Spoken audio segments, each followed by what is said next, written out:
is KC Sports Network, proudly presented by Emprise Bank.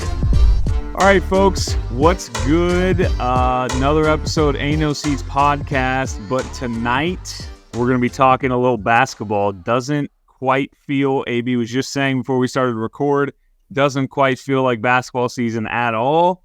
The Hawks are 2-0, though. They are the number one team in the country, and as we'll talk about, they have a very exciting 3-week stretch of basketball games coming up. So we'll talk about that, but really mainly we've got Kentucky tomorrow night, Champions Classic. AB, I guess I'll start with you. Where, with the Kansas football Jayhawks having the season they are at, where is your brain when it comes to basketball?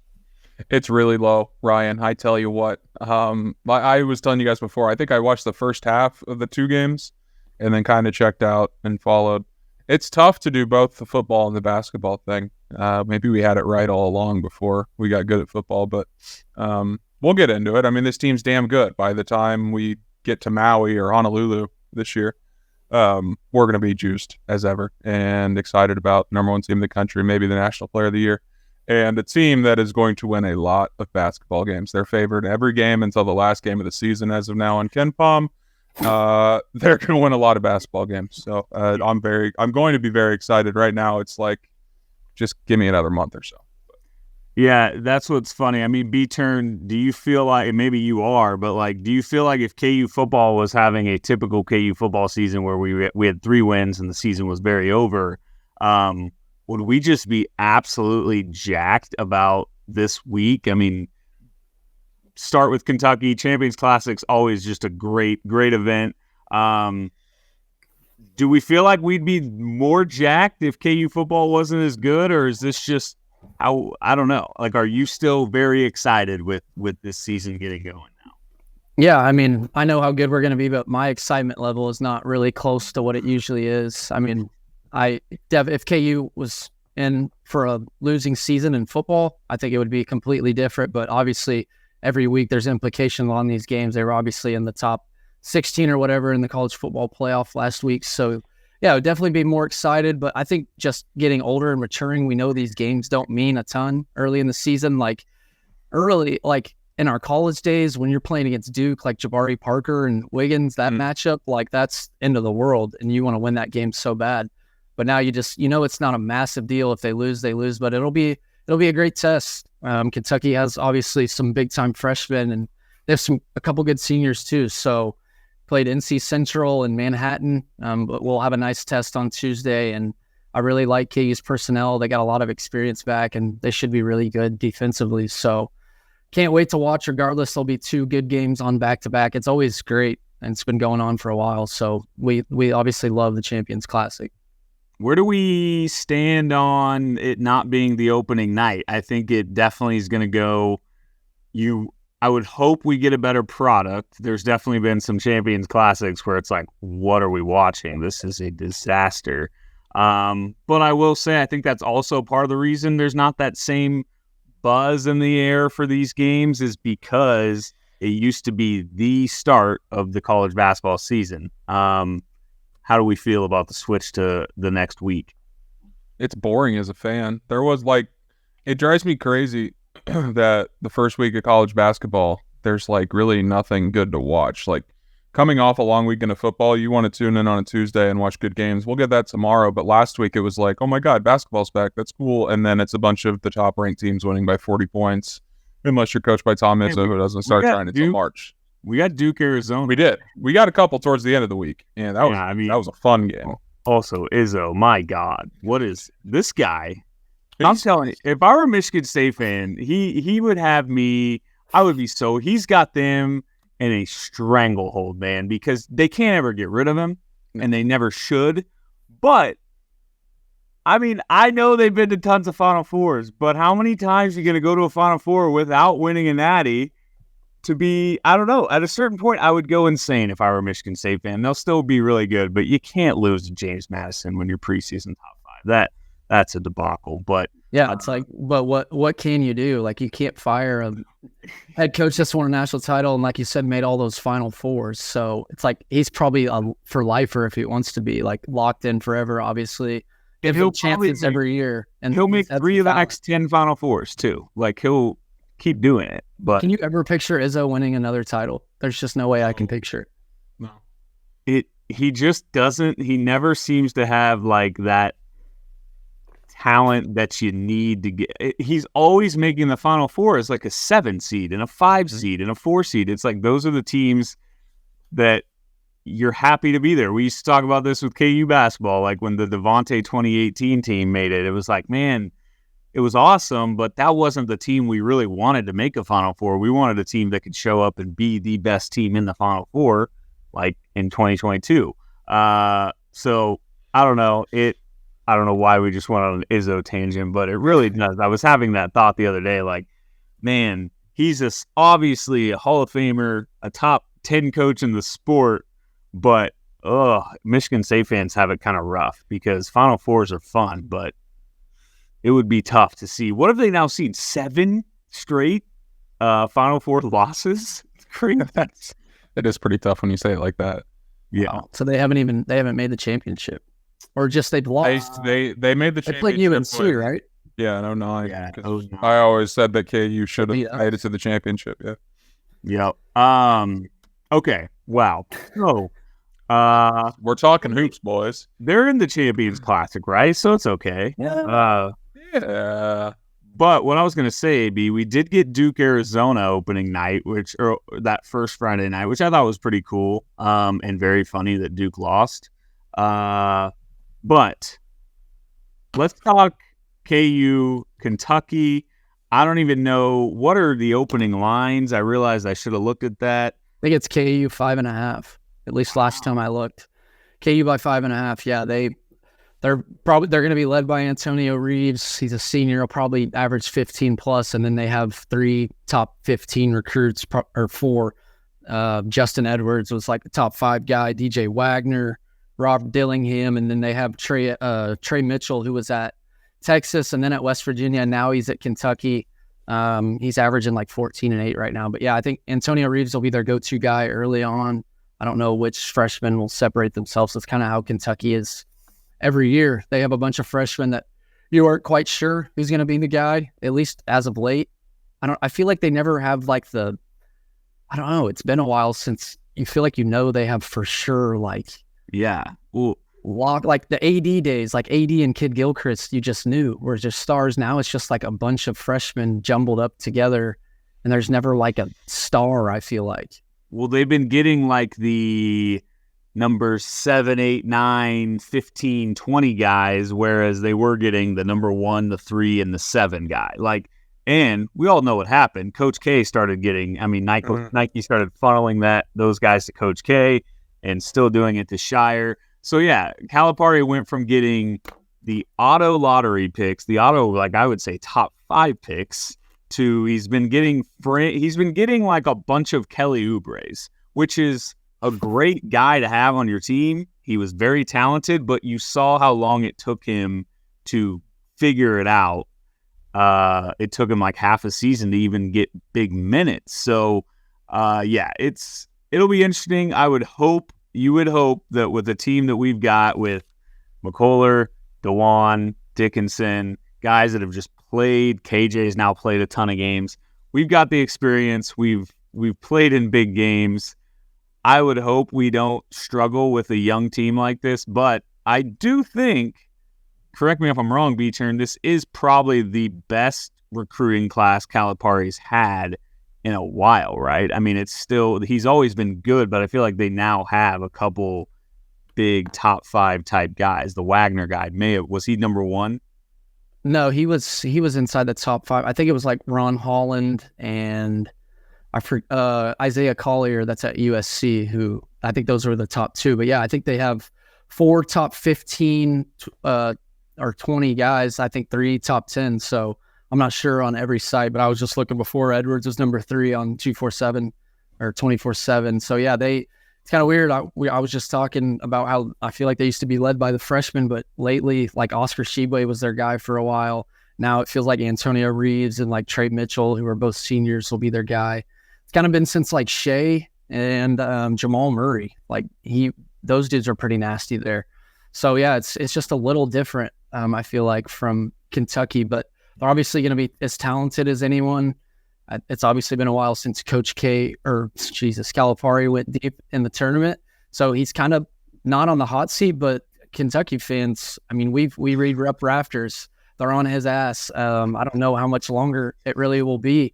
And he's got to make some noise in the tournament because they expect a lot. They've won so many national titles, and he got off to such a good start at Kentucky where they won a title early. They were making Final Fours there with like DeMarcus Cousins and John Wall and all them. So it's a big year for Cal, and obviously expect him to coach his ass off if he wants to stick around in Lexington, which sounds crazy because he won a natty and they went to a bunch of Final Fours. They made a couple national championships too. So sounds crazy that he could be on the hot seat, but just from listening to their fans, they always expect and want more.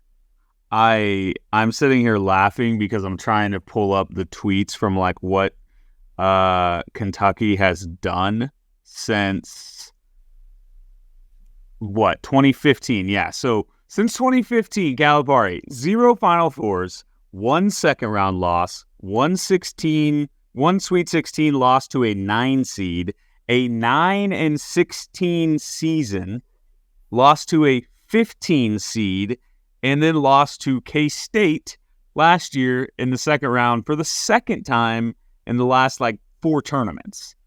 It has been an absolute debacle. We're coming up on a decade. A decade. Which, do you guys want to hear something disgusting?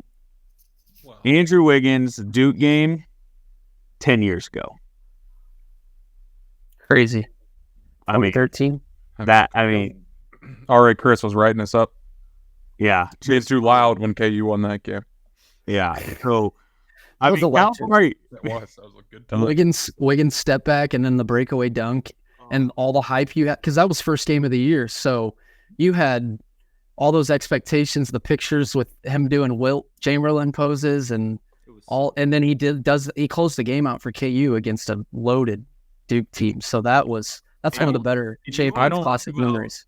The difference in hype between that game, and obviously we were younger, we were at KU, but that was a game where it was I had that thing circled on my calendar for a year straight, and it was I can't wait for KU Duke.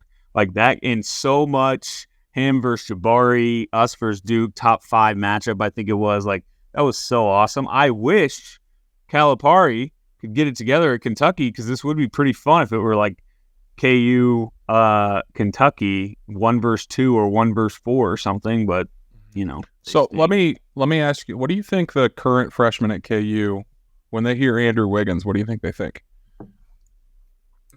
Dude, that's kind of crazy to say out loud, that NBA champ. Well, do you want to hear something crazy? So I was a freshman at KU in 2012, which means 10 years prior to that, Andrew Wiggins is what Jeff Boschee was to me from 2002. Nick Collison and Kirk Heinrich for me. That's pretty crazy. So these guys, the kids that are in college right now have no idea the level of hype that Andrew Wiggins had coming into the year. They think he's a pretty average NBA player. That it's hard to explain how much hype he had coming to camp. That was far and away 20 times the amount of any other announcement from a recruit I've ever seen in my entire life. Craziest it'll ever be. The hype will never match that, because surely no one ever knew, and it wasn't on TV, or it was from a tweet. Grant Traylor, baby. I was going to say, trivia. What was the guy's name? It was Grant Traylor's funny. I followed him on Twitter for years after that. Oh yeah, that tweet was my I screenshotted it. It was my phone background for all of freshman year. It was just Andrew Wiggins will be attending Kansas.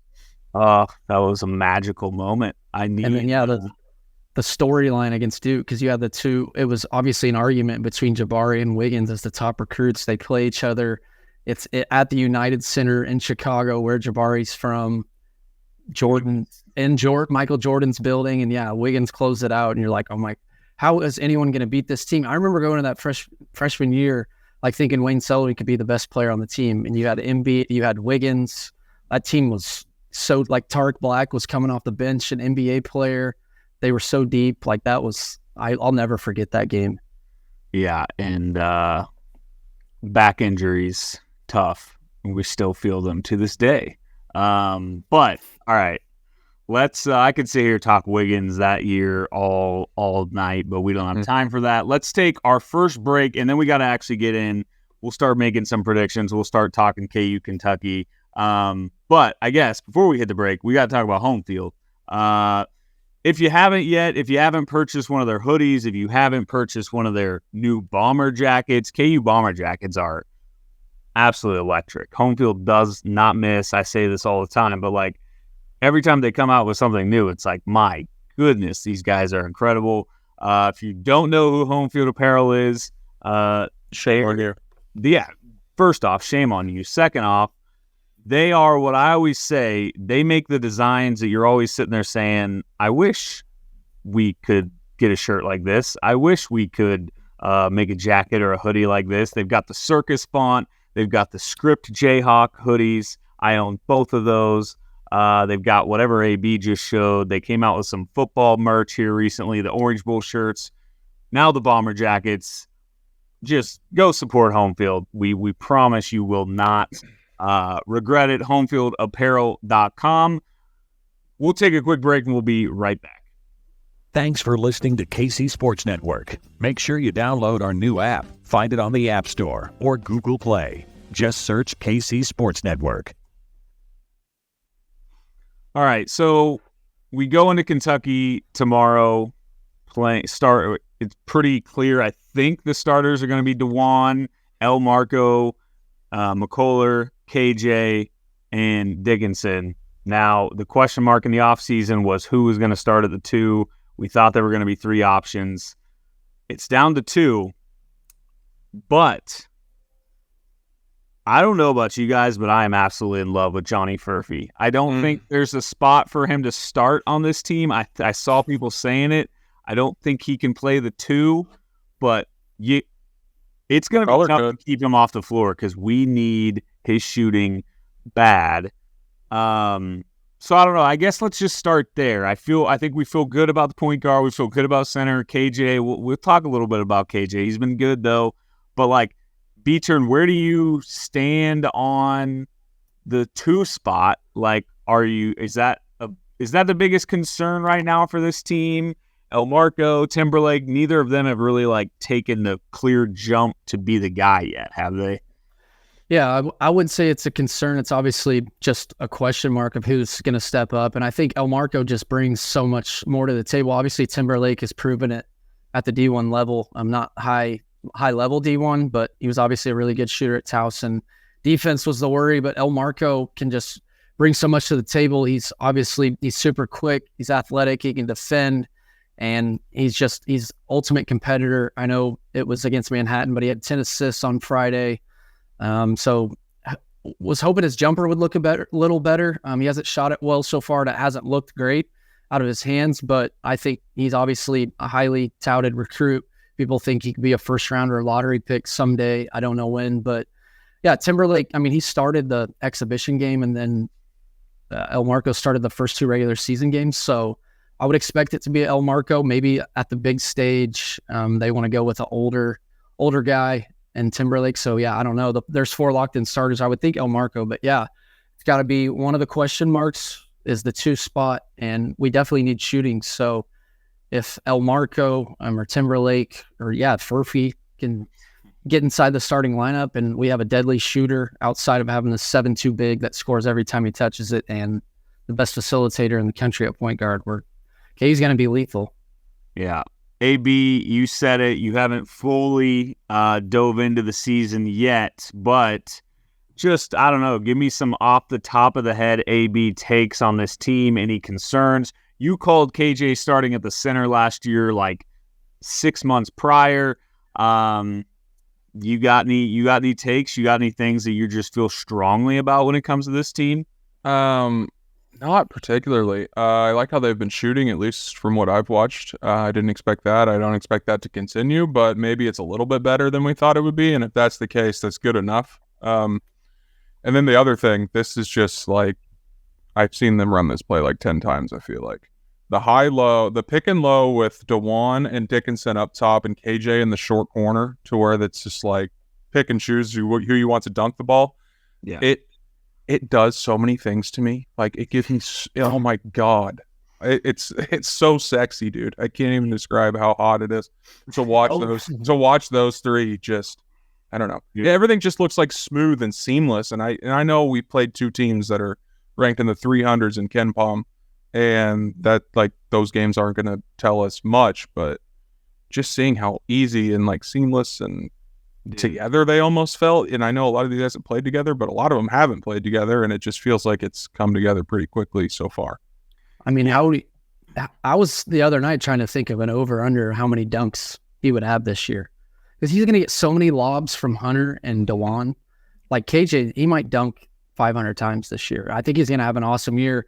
We're not going to expect him to develop a jumper throughout the year. He tried to pull up from like 15 feet on Friday, and it was hilarious. But we know what KJ is going to do, him and DeJuan. That's why I feel so good about the starting five. Is there's four guys that you know what they're going to give you every night. Like, Hunter's going to give you like 20 and 10. He's going to rebound. DeJuan's going to have 10 assists and not make bad decisions. Kevin, one of the guys that Bill, it's every year when we need someone to have a big year, they have a big year, and that's going to be Kevin. And so and then KJ, he's going to bring energy. He's going to defend. He's going to finish. So we know what you're getting from all four of those guys. So I feel like they're experienced and they're going to be super consistent. And you brought up the shooting thing too. And I was thinking the other day, like, what college team really is consistent at shooting the basketball every single night? Like, we know how disgusting college basketball can be and how bad of a brand it can be. Like, we know we're going to have bad shooting nights, but they're going to make up for it defensively with those four guys I talked about. KJ, Evan, DeJuan. I'm not saying Hunter's an elite defender, but he's 7'2" and can block shots, and he's going to rebound and steal extra possessions. So even if we don't shoot it well and Bill likes to win ugly, there's going to be nights where we win 59 and 56 and Bill's going to be bricked up. Dude, I think that, yeah, kind of like you said, I think there's going to be some, especially in these early games with this tough schedule, like, there's going to be some really ugly games. Even Illinois, I mean, we joked about the fan base joking or melting down over a charity exhibition game. But, like, I do think, even though the KJ, Hunter, DeJuan thing is awesome, there's also going to be moments where it feels like KJ's maybe in Hunter's way. And I think it's going to be frustrating early on in the season. And I think there's going to be some really gross offensive displays. But I think when this team comes down to just winning games, it's going to be because they've got a bunch of gamers on the floor with DeJuan, McCullough, even KJ, and even Dickinson. Like, I know Dickinson hit clutch shots at Michigan. He's a cocky dude, and I know he gets shit for that, but, like, he's still a guy that you can tell wants the ball late in the game and isn't afraid of a big moment. So, like, I just think I am so, and I'm always giddy, but, like, I am very giddy about this team come February, March. Like, I think as they grow with the experience they have, and like you said, El Marco is arguably he is the most NBA talent. Him or Furphy, those are the two probably, like, most NBA talent type guys. So to think that they'll also be getting better as the season goes on, I just think this team by March is going to be so freaking good. I can't wait to see where those two are late in the year. Like, you've already seen the flashes from Furphy. I know they're not playing against elite competition, but the stuff we've heard about Furphy, and then you see it on the floor where he can score all three levels and he's got a nice looking jumper. And then El Marco, he's a high recruit. Scouts loved him at the McDonald's game. And he's supposed to be a first round pick. So I can't wait to see where those two are late in the year. Cause like I said, we got those four dudes that we know are going to be consistent throughout the entire year. Yeah. And I mean, you kind of mentioned it with McCullough, but, like, I've said this many times on this podcast, but, like, when Bill Self helps you make the decision to come back to school because you weren't quite going to go where you were on draft boards, it simply never fails. It is the most sure-proof way to go have an absolutely insane senior season. You think, we can say them all, but Devontae, Ochai, Jalen Wilson, Kevin McCullar, all those guys just took massive steps, and it's very clear that McCullar is going to do the same thing. His shooting's already been well improved. You think about Ochai, he was always a shooter, but he became like an elite shooter all from junior season to senior season. Same with like Frank Mason. And I'm not saying Kevin McCullar, I don't think he's got the mechanics to have a senior season shooting the ball wise like Ochai did, but I think he can go from being a 30% three-point shooter up to a 35, 36% three-point shooter, which is a huge upgrade. So like I think McCullar is going to be phenomenal. If I had to make you guys predict right now who's going to be the second leading scorer, is it pretty clearly going to be McCullar, or could I think it's... I don't think it would be close. You guys could start throwing out names that would be even near that. I'd say KJ and DeWarner right around 10 a game, but I think Kevin's going to be around 15 a night, and he's at 13.5 over under against Kentucky. I think he will hit that again. I think he's obviously one of the vocal points of the offense, and you can just tell the confidence level has went up just from him knowing he's one of the guys. Like, he's pissed when he misses jump shots now.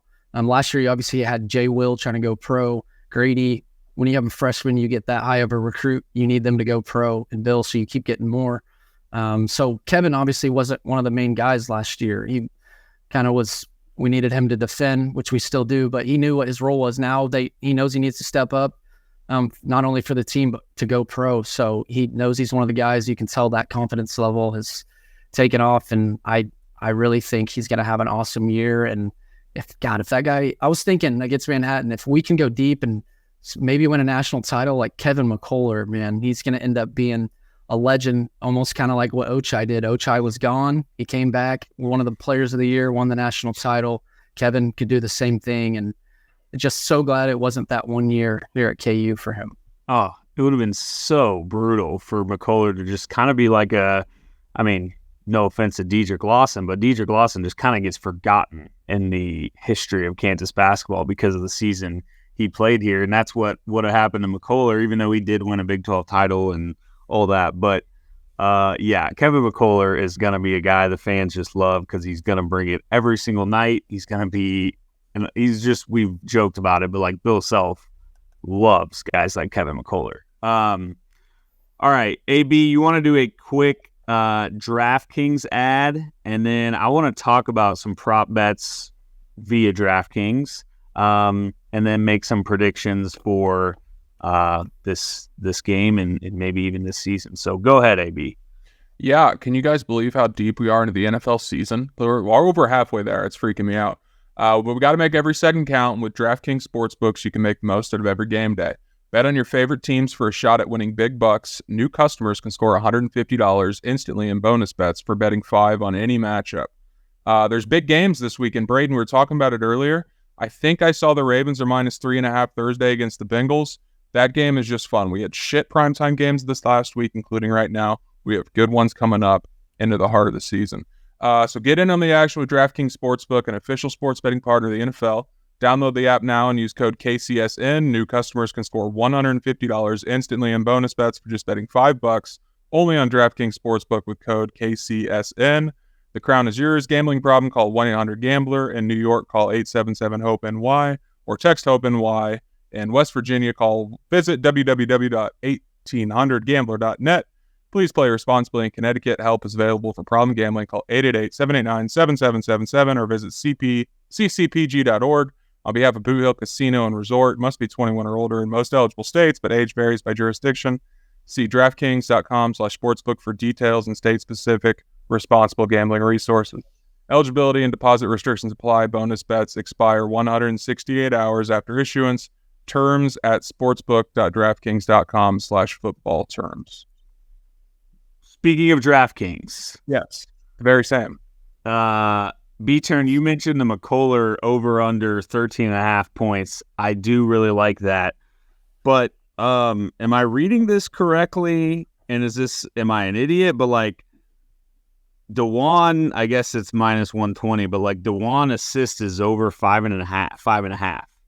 Yeah, I would think he's going to be playing obviously 35-ish minutes. I was actually at the field house for my birthday on Friday, and I just blasted his assists.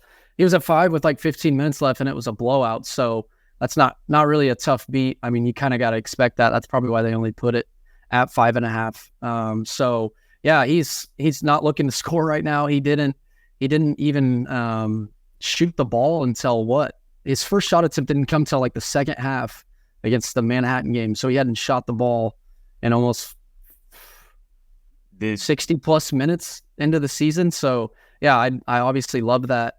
I think he'll average 7 or 8 assists this year. I was looking at the all-time single season assists. I think he could maybe get there this year. A. Miles, Devontae's up there too, but that guy could have so many this year with Kevin and lobs to KJ and Hunter. I mean, I think we've got to hammer DeJuan over 5.5 assists. What do we think about doing a little Ain't No Seats parlay every episode for the whole basketball season?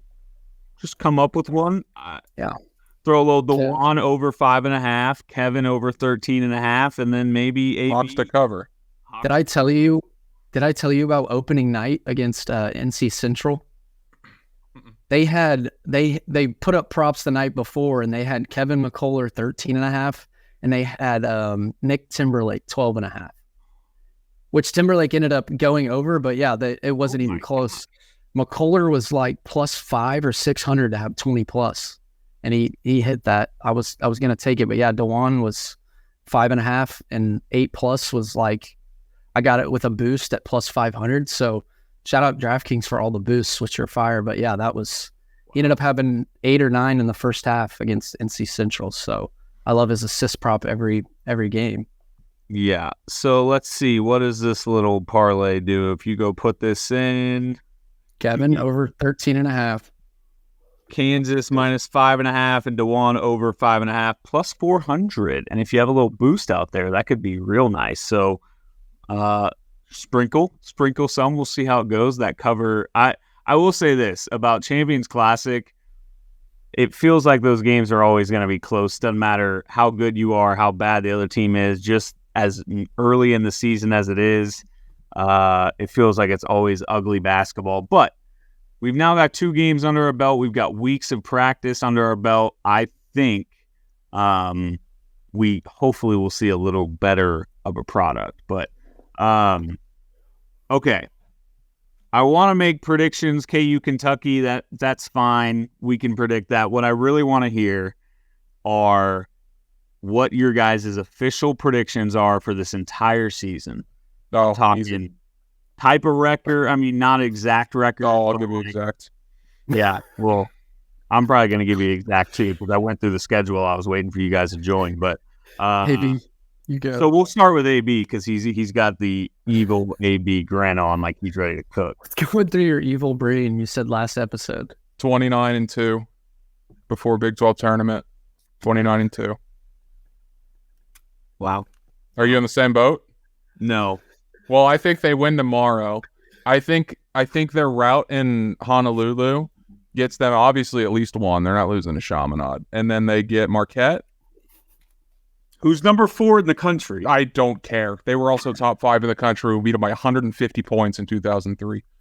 That game has so much to do with this one. I love that. We will handle Marquette because 20 years ago we won by. We beat them by. Well, and then we get to the final, and you guys are telling me right now that the Purdue Boilermakers are going to beat Gonzaga on Monday, Tennessee on Tuesday, and KU on Wednesday. No chance. None whatsoever. So Gonzaga and Purdue, you might as well cancel them out from winning this thing. Tennessee, maybe. We'll see. But I think KU wins in Maui and Hawaii. And then, I don't know, all the games, all the other ones are at home. We talked about earlier in the offseason. At Indiana. Stop it. I think they 61st in Ken Palm. They're Mizzou. But it's Assembly Hall. It's going to be the most anticipated game probably on their, at least non-con. But it's going to be crazy environment. So I wouldn't just give us the win. I'll tell you guys this much right now. We're this on KenPom right now. The projected difference, we're -8 against Indiana on the road. We're -10 at UCF. They view that as the same game. We're not scared to go to UCF. Indiana's not good this year. Exactly. McKenzie and Baco. Didn't they almost lose to Army last night too? Yeah, they did. So and then we've talked before the conference schedule. I don't want to read through the whole thing because it's going to take a while to get to the first loss. I'll read through the first road games. At UCF, you're not losing there. Are you losing in Stillwater? Boynton stinks. They've already lost early. Are you losing at West Va? They've already lost or almost lost. Like Carissa, don't they? Yeah, but then you got to go to Ames. Who knows how good they're going to be. My point is, you're not having like a ranked game on the road until January 27th or February 5th. So, there's a lot of winnable games, and we talk how the Big 12, if it was last year with this team, they probably lose 4, 5, 6 games. We see it in football now. There are going to be so many bad teams at the bottom of this conference. They're just going to poach apart every night. It's not like every game is going to be a battle where every road game you're scared you might lose. That's not going to be the case this year. They're going to win a lot of fucking games. So let me say this. When I went through the schedule, I came out to 29-4, I think, was very quick. And I thought I was going to get roasted by you guys for having us going 29-4. But here's the thing. You're right. Big 12, you look at the conference slate, you're like, wow, this is nothing. You don't got to go to Texas. It just doesn't feel near as good or near as difficult as it has in the past. But still, so to go to win 29 games, AB, which I'm off, by the way, if I said 29-4. If you went through them, you might be right. I just did the thought, like, if you can play a max 40 games, take away 3 in the Big 12 championship, then that's 9 postseason games to 31 regular season. Yeah, whatever. Either way, I'm just focusing on, I guess, losses. So 4 losses. And like to get to where you're at, which is possible. We did it in 2011, we did it in 2010, but like to get where 2020. Yeah. To get where you're at, we would have to go we would have to beat a Kentucky team, we'd have to beat Purdue, Tennessee, or Gonzaga, we'd have to be the top 5 Marquette team, we'd have to be the top 5 UConn team. We would have to win at Indiana, which I don't care what you guys say. It's the first road game of the year, and it's going to be the biggest home game. Hey, we're playing at Promenade next week, Ryan. No, not technically, are we? And then you still, like, the 2 of the last 3 games of the year at Houston to end the season, they're going to be a top 10 team. Mm-hmm. At Baylor, the second to third last game of the year, like, those are 2 really tough games, and we're going to lose a game that's infuriating, whether that is at Oklahoma State or a home game that you drop, or I don't think it's going to happen. I think we're going to roll through K-State this year, but you could lose at K-State. You could lose at home to Texas. I don't know. I think we're going to put up an insane record. I think it's going to be as close as we've gotten to winning 30 regular season games in a while. But the schedule is tough. And you're right. UConn, it's weird with Allen Fieldhouse. You go in and you just pencil in a win for UConn because it's at Allen Fieldhouse. That game's going to be tough. So I feel really good. I'm with you. 29-2 or 2 losses in this regular season would be absolutely bananas. B-Turn, I think you're having issues, but go ahead and talk. I think you're good. Is it working? Yeah, we got you. Okay, yeah, it changed to something. I was talking about Assembly. It'll be a tough environment. I don't think they're really that good. They don't have too many scores. I think just like Xavier Johnson, who is an older guy, experienced, but Mbako, I think, will struggle. They got Kiel Ware or whatever from Oregon. So, yeah, that'll be tough. Obviously, Maui is loaded. I can't believe that. I didn't even really think about the field. But I totally agree with AB about Purdue in a single elimination format. They really have never proved it to us in March. I mean, rumors are swirling that they lost to a 16 seed. I don't know if it's true. But yeah, Edey's back. Obviously, he's a stud. We won't take anything away from him. But yeah, I just never liked them in single elimination format. I never think they have the guard play to go 3 straight days and win 3 straight games. I don't see it. Yeah. I'm kind of like, as we joked that it doesn't feel like basketball season yet, seeing the Maui field has got me going a little bit. I'm starting to feel it a little bit. It does suck, obviously, that it's not actually in Maui, but it's going to be great. Okay. So we're all on the same page. I know, B-Turn, you were getting people, like, at first I thought the overreactions to the loss to Illinois were like kind of a troll type behavior, but like people were dead serious. Like, this team doesn't work. This team's not going to be good. They don't have shooting. It's like people said the same stuff about 2020, and that team, by the way, won the Maui and then we're the best team in college basketball by far. So like this is the type of team that is built to win college basketball games. It's not the 3-point shooting. It just doesn't. It's not a recipe to necessarily win the national title. It's a recipe to make a run in March if you get hot. But I think if you want to go win a title, you got to have a team that's locked in defensively, that has experience and dudes that know how to win college basketball games. And this team does. So yeah, I think they're great college players. I mean, Hunter Dickinson obviously hasn't went pro yet. He came here to hopefully do that, but it's a 7-footer that can get out and shoot. We expect McCullough to shoot it a little better. You got Timberlake, El Marco, Furphy, who could potentially have a nice year shooting it. You never know. And then, yeah, Dewan, Kevin. I'm not saying those guys are going to be great pros. You never know, but those are great college players that have won a ton of games, and they're gonna win a lot of tight ones.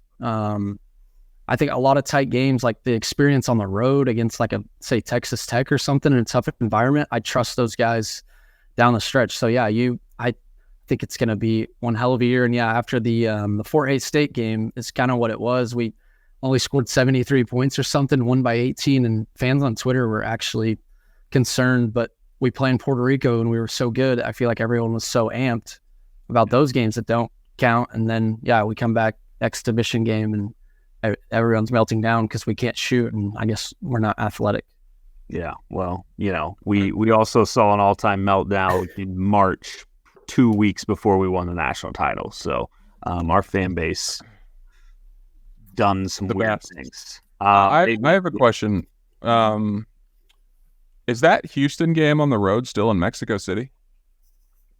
I forgot about that. I bet it is. Yeah, that's the thing. So it's like great for us, yeah, and it's the Houston home game. So we get Houston at Allen, and then if that still holds true, we don't have to go there. We go to Mexico City. KU's brand is so much bigger. I bet KU has more fans in that game.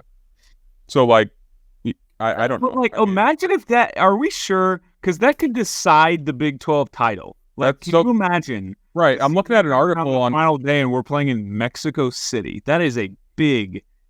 From KUathletics.com, headline, Kansas and Houston men's and women's basketball to tip off Big 12 Mexico in 24. Yeah, men's and women's basketball, women's soccer, and baseball will be held. And then, 2024, the Houston home game. 2024 be next year, though? Does Big 12 play start in 2023? I mean, that game would be in 2024. 2024. Right. Wow. That would be. I mean, that's straight from the KU website, but I haven't seen anything. And the reason I asked, I was looking at Ken Palm, and it just said our straight away game. Yeah, so I don't know. I remember that story came out, and then I hadn't really heard much about it since. But yeah, that's dumb. I don't like that at all. Like, do that for UCF or something. Don't do it for KU Houston, who's going to be like, you want to, right? Team. Do Houston and Texas Tech or something. I don't know. Yeah, it could be 24-25 season, but that's what I was saying, because Big 12 play technically starts in December, right? So it could be next year, December 2024. I don't know. I didn't use first Big 12 ever started in December. They have before. They did last year. I think they played like a couple of years. We play so many games now. Yeah, I know. All right. Well, this was it's a good little getting our feet wet for basketball. Still very much football season. Thank God that we have a football program to care about into November. But as we just laid out, this is going to be a really, really fun basketball season. And I think it's very possible Bill Self might go get his second title in 3 seasons. So, B-Turn, anything else? AB, anything else before we wrap up? Yeah. So I just saw at the bottom of the article, it is going to be in December of 2024. So next season, but still 2024. Just wanted to say, I guess it's good to be this spoiled, I guess, about KU basketball, because I think the only reason some fans had some doubts is because Bill Self will always have a better team previously. Like he's thrown out so many good teams that we've gotten so spoiled. We expect like perfection and not to have any weaknesses. So I guess it feels good to think a preseason number 1 team might not be that good. We don't think that. Obviously some do, but it's gonna be a hell of a year. We've said it for months now. Hunter Dickinson and Bill Self is literally a match made in heaven. It's like Mahomes and Andy, just meant to be in the same system, and Hunter's going to get fed. And I can't wait to watch it. He gets amped up against teams we're 40-point favorites against. I can't imagine him in league games, big environments. Like he's going to be so hated. If he would have transferred to like a Big 12 school, I feel like we would hate him so much. But he's an absolute stud. Yep. He's a guy you love him when you have him and you hate him when you don't, and those are the best guys. So, yeah. All right. Well, KU Kentucky tomorrow night for most of you that are listening right now, probably tonight. But I'm excited. So we'll be back probably with a football episode here this week as well. But yeah, Big one. and Rock Chalk.